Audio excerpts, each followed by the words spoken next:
people, welcome to my channel. My name is Anastasia and I'm a Russian German.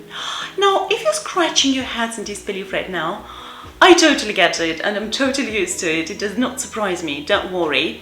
This is why today I'm starting my first ever series about my journey as a Russian German.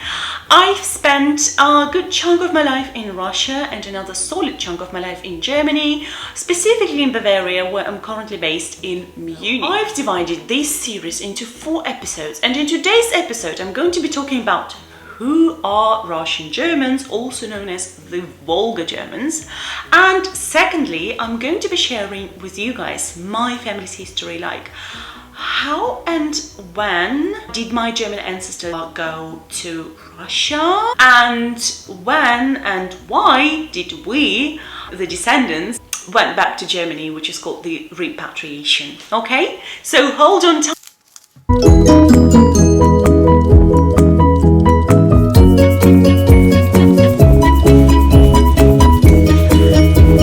Make myself some herbal tea because it's quite early on a Sunday morning, quite early for coffee. All right, let's get started. First of all, I'll give you a super quick history lesson.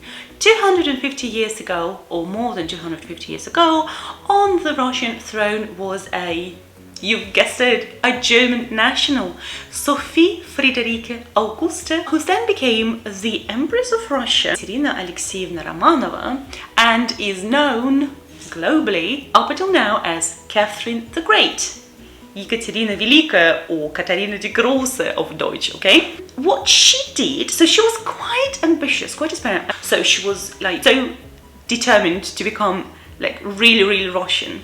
However, in 1763, I've got my notes next to me so that I don't go off track completely, she signed a manifesto inviting Western Europeans to come and settle in.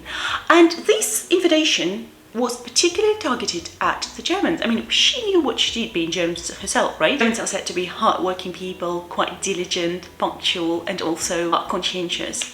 And she was hoping that the Germans would set a good example for the Russian population, sometimes referred to as backward population back then, and that the Germans would teach the Russians how to make stuff, you know, so manufacturing, industry, architecture, and so on and so forth. Quite many of them responded to the invitation and accepted it, you know. They came to Russia and quite quickly achieved considerable prosperity, which is not surprising because they were hardworking people, progressive farmers, craftsmen, and business people, okay? So they formed a German-speaking community. But I also have to mention that if you are quite settled in life and in order to leave everything behind and go to a completely foreign country, you of course sort of to have a very attractive offer, right? And this is exactly what Catherine did. She promised a number of incentives for the Western Europeans, amongst them Germans, of course, in case they would come and settle in Russia. So, for example, exemption from the military service, initial financial aid, self-governance, a good chunk of land, freedom of language, and above all, and I'm quoting, the free and unrestricted practice of their religion, which was quite important. People were really religious and it mattered a lot that they would, you know, be allowed to freely practice their religion, which in my family's case again was Protestantism.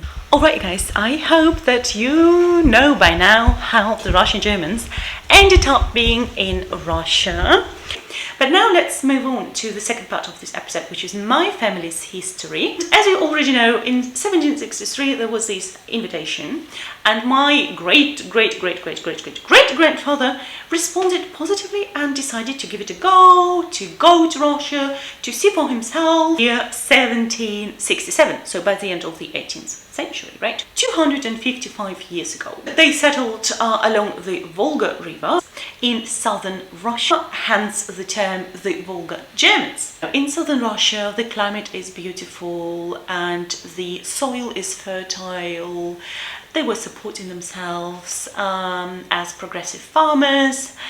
However, the Second World War came. Hitler invaded Russia in 1941, and instantly the German-speaking population, the Germans, were considered as the enemy, and so they got deported. They were given like a couple of hours to pack their backpacks. So they grabbed their kids and their belongings, personal belongings, hopped on the train and headed to Siberia, Central Asia, or in my family's case, northern Kazakhstan, where I was born. However, life was not that beautiful.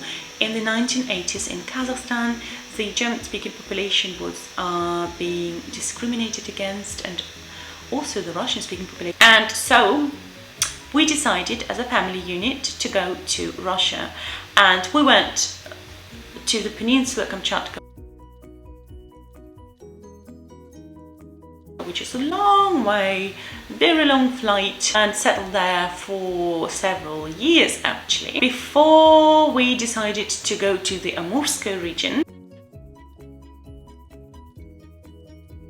which is on the border with China, Amurska Oblast, to live there for a while. You know, my aunt was living by that time in the administrative center, which is Blagoveshchensk. We settled in a small town called Zea because the housing was cheaper there. By the way, making this video in my aunt's studio. She's a beautician here in Munich, hence so many cosmetics and machinery. Fast forward to 2004. In 2004 we decided to emigrate to Germany, to go back to our roots, so to speak. What it was like in 2004 to come back to Germany. Did I speak German? What was the integration process like? Do we think that we've integrated successfully into the German society?